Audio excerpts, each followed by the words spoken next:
Con motivo del secuestro masivo de personas en Culiacán el viernes pasado, un asunto que aún no ha concluido, publicamos como nota principal del periódico Excelsior en la edición de este martes un trabajo muy importante, se lo recomiendo mucho, de nuestro compañero Jorge Fernández Menéndez, sobre la fragmentación que parece estarse dando en esta organización delictiva, el Cártel del Pacífico.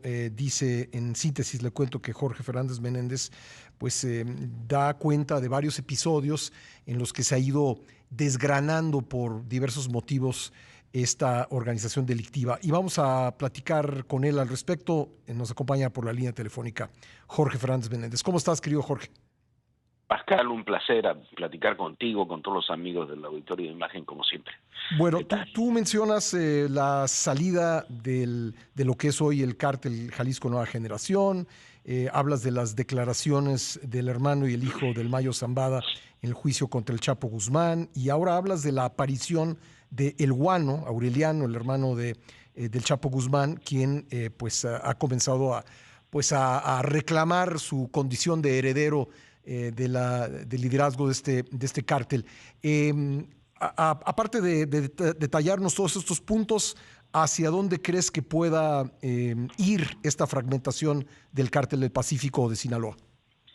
Mira, yo creo que va a una ruptura de los chapitos, por una parte, que con la gente del Mayo, que sigue estando ahí, aunque disminuida, y con los grupos como estos del Guano y otros que se van reacomodando en todo este escenario. Si vemos lo de Sinaloa, no es solamente lo del secuestro de las familias, ha habido enfrentamientos durísimos entre gente del Mayo, gente de los Chapitos, en Sonora, ha habido enfrentamientos muy duros en Chiapas, en Oaxaca, en distintos lugares, prácticamente en toda la geografía que tiene el cártel de Sinaloa se van reproduciendo estos enfrentamientos. A mí me recuerda un poco cuando se da la ruptura anterior, que se van los Beltrán Leiva y comienzan a darse los enfrentamientos en las plazas donde ellos tienen presencia. Sinaloa era un lugar muy tranquilo en términos de narcotráfico, de enfrentamiento, porque había un cártel hegemónico que no daba mucho margen a que hubiera enfrentamientos. Pero ahora lo que tenemos es ya un cártel donde hay por lo menos tres sectores que se están disputando claramente la hegemonía del cártel.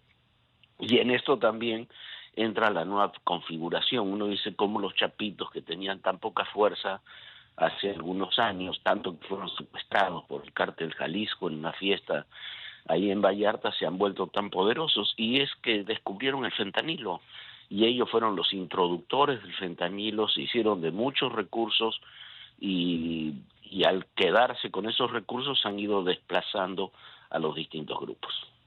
Ya, aquí es importante que mencionas que, bueno, por un lado, el Azul Esparragosa, no sabemos si está vivo o muerto, que era otra de las figuras originales de este grupo delictivo, y el Mayo Zambada, pues dada su edad, supongo, tú me lo dirás, pues también es una figura disminuida. Yo creo que el Mayo Zambada tiene dos problemas. Primero, 76 años, toda su vida, nunca ha sido detenido el Mayo Zambada, toda su vida en el narcotráfico, pero lo que lo ha afectado al Mayo Zambada en la relación con los otros grupos es que su hermano y su hijo se convirtieron en testigos protegidos. Uh-huh. Y no solamente eso, han intervenido, los hemos visto en juicios, han atestiguado contra el Chapo y demás. Entonces eso lo hace poco transitable en el ámbito de decir el interlocutor que quisieran, sobre todo las nuevas generaciones de los grupos criminales, ¿no?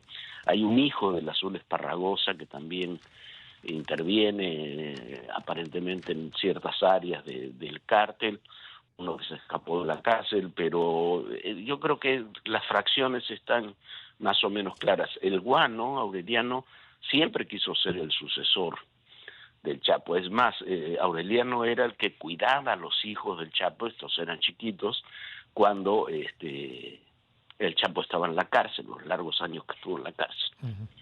Entonces se siente con la autoridad moral, vamos a decirlo así, de encabezar el cártel.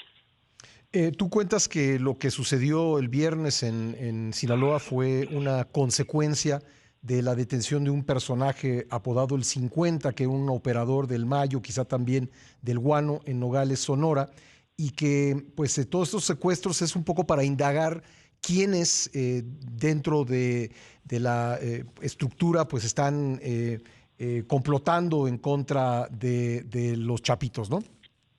Mira, yo decía que... Ay, disculpa, estoy con resfriado. Yo decía que la detención del 50 tiene relación, se detonan a partir de esa detención muchas cosas. En el mundo de estos señores del narcotráfico, siempre las caídas de estas características de personajes importantes se atribuyen a que alguien las puso, ¿no? Uh-huh. Entonces, la sucesión de hechos que tenemos, cae el 50, que es operador del Mayo, y se supone que también hacía cosas para el Guano, un operador importante. Inmediatamente en Nogales aparecen asesinados varios operadores de los Chapitos. 1 o 2 días después en Badiraguato, que es donde operan los Chapitos, les tiran, ahí literalmente les tiran varios cadáveres de gente de ellos, y a partir de ahí viene el secuestro de las familias. Me parece es inevitable llegar a la conclusión de que son hechos concatenados, son hechos relacionados, que ya lo hemos visto, esto cuando ocurrió lo de los Beltrán Leiva, la ruptura de los Beltrán Leiva con el cártel de Sinaloa, ocurrió exactamente lo mismo, y ocurrió por razones relativamente parecidas. Los Beltrán Leiva querían tener un lugar en la mesa donde estaban el Chapo, el Azul, Esparragosa y el Mayo Zambada, y les dijeron que no, y ahí comenzó el conflicto. Ocurrió lo mismo tiempo después con lo que ahora conocemos como el cártel Jalisco Nueva Generación, que eran grupos que dependían de Nacho Coronel. Cuando muere Nacho Coronel quieren tener el lugar que tenía Nacho Coronel en esa mesa ampliada, digamos, del cártel de Sinaloa, y tampoco se lo dieron. Entonces, ese es el tipo de conflictos que detonan las guerras intestinas entre los cárteles, que terminan siendo las más violentas, ¿no? Sí. La de los Beltrán y el resto del cártel de Sinaloa marcó 10 años de violencia, sobre todo durante el gobierno de Felipe Calderón. Jorge, me quedan un par de minutos, pero preguntarte por último, ¿tú crees que este resquebrajamiento del cártel de Sinaloa dé lugar a un fortalecimiento del cártel Jalisco Nueva Generación como la organización criminal hegemónica del país?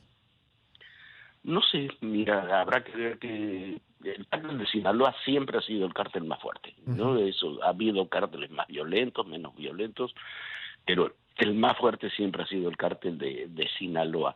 Habrá que ver, y siempre se ha movido como una suerte de holding más que como cártel, con estructuras más horizontales que verticales, pero sigue siendo un cártel poderoso, y yo creo que sigue siendo un cártel poderoso, y tienen un punto a su favor que es muy importante: el control del tema del fentanilo lo tienen ellos.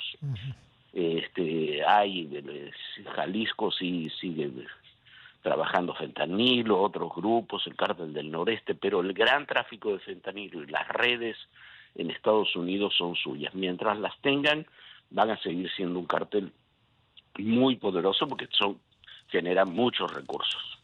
Pues muy bien, Jorge, te deseo que te recuperes, y le recomiendo mucho a nuestra audiencia que lea tu trabajo, Se fragmenta el cártel del Pacífico, en la primera plana de Excelsior, en la edición de este martes. Te mando un abrazo.